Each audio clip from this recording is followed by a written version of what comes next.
Matt, a superb team performance out there today. Probably deserved a few more goals, but nonetheless 3 points on the board. Yeah, we were outstanding. I thought the first half was the best game of football I've witnessed so far this season in terms of the level. I thought they were as good as we were in that first half period. Both goalkeepers made excellent saves to keep their score lines intact. And second half it felt like one-way traffic. We sustained our attacks. We had numerous box entries. We still wanted more in terms of quality, but the set piece is a quality moment. Giovanni's delivery in Czech Diabate was incredible again, putting the ball exactly where we needed it. We didn't quite do that often enough, but the intent and the will from the team was what really stood out today. We hurried and hustled an opposition team who like to use the ball, and we forced them into, not errors, but we forced them into certain areas of the pitch which we could cover, and that was with our will to sprint and to get to the ball and get their heads down. Expanding on Czech Diabate then, even without the goal, I think he'd have won man of the match regardless today. He was an absolute brick wall. Yeah, I mean, we know how much money we got for Alfie Pond.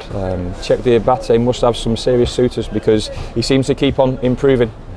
And for a player who played the first half of last season on loan at Truro before coming to ourselves, that's an incredible feat for him. And he's got a physical body which can match the opposition players at certain times. He'll learn a lot. He played against Will Grigg, an excellent centre forward in the first half, and Coyote and Dennis second half, but he just seems to keep on getting them better. I've got to keep him level-headed, keep him fit, keep him on the pitch, and keep him thinking the right things. If he does that, we've got a hell of a player. A word on the whole defence, because we can't just single out Czech. Absolutely superb. Yeah, and even more so because in the first 20 minutes in, when Groundsy kind of landed awkwardly, we thought the worst in that moment, but he was as good as Czech was in terms of Czech's movement and his physicality and his speed. Groundsy's experience just seemed to balance off that, and it also meant we controlled the play more in the second half because him and Pearce can make passes and almost link the midfield. So I like the dynamic of how that back group is looking. We obviously want Sam Stubbs fit and available. We want Alex Hartridge fit and available, but I also want competition for places. We spoke about how we brought in bodies top end of the pitch, and the midfielder seems in a good place. I also want that at the back, and you add those two players I've just mentioned who are unavailable today. That puts that clean sheet into more context and to make it more impressive. Obviously we knew about Alex before this game. Is it Stubbs' knee again? Yes, Stubbs' just not trained this week. He's actually better today than he has been throughout the week, so that's a good sign. That would suggest he'll get some training in next week and be ready for the weekend. But on the back of not really been outside since the Accrington game this time last week, we thought it'd be wrong to involve him today. But it's a good sign that that swelling has gone down and subsided, because whenever there's swelling in his knee, there's always a bit of a worry with it. Obviously we have to mention the moment that Jay Stansfield came on for his debut. It just seemed to lift the whole ground. There was I saw grown men in tears, particularly in this stand. Yeah. And they weren't the only ones. Look, that means more to certain people than it does just to our supporters. It means everything to our supporters, but there's family members and there's Jay himself who inside will be having all different emotions. He seemed to cope with it pretty well. He impacted the game. I thought the fans fed off our energy as much as we fed off their energy, and we just kept on going and going and going in relation to that, and to bring an asset on like Jay just helped with their legs top end of the pitch, and we were a constant threat in that second half. I would have liked their keeper to make more saves than he actually did, but that's nitpicking because that was an excellent team performance. It's hard to tell too much from just over 10 minutes, but from what we did see, we can see how he's going to really affect this team. Yeah, look, his daddy's a willing runner. I think he'll add the quality we need as well. He's a game finisher. He'll still be raw at times and still be a bit inexperienced in terms of certain moments of the play, but in terms of someone who we can affect games with from the start or towards the end, I'm delighted we brought him to the football club. I spoke in the week about the sort of secondary factor is the feeling.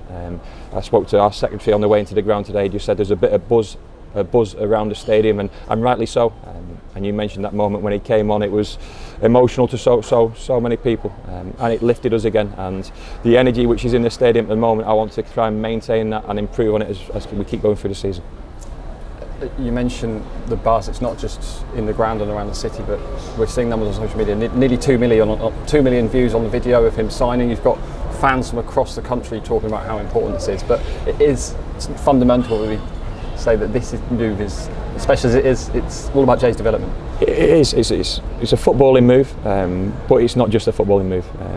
And the views and the interest and the publicity is on the back of the story. And unfortunately, it's a tragic story, and one we were all part of, but we weren't as part of it as big as Jay and his family. So I hope that it doesn't bring back too many memories which have been locked away and too many emotions which have been locked away. I know his family was here today and they'll keep on supporting him throughout. I saw his two brothers before the game. I think one of them didn't play football himself this afternoon just to watch him, and that's a huge moment for the family, and we'll try and keep on doing what we need in terms of putting everything in place to support them through the rest of the season.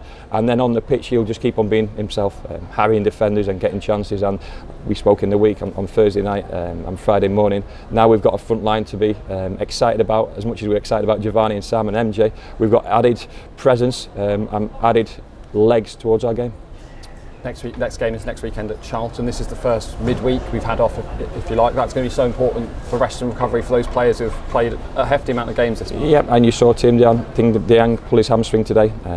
So they are at a little bit of a physical load. They'll have Monday off because they deserve it. I said before the game, if you do as many sprints and accelerations and decelerations and high speed running stats as you've done previously and more, you can have Monday off and they deserve it, and we'll just rest and recuperate and then see who's available. We've not got a big squad, we know that, and we would have liked more bodies in the transfer window, but we understand what we are financially in terms of what we can bring in, and then it'll be an opportunity for another player. Raheem came in and Harry Kite's been playing so well, and Archie Collins, and Matt Jay's an option in that position.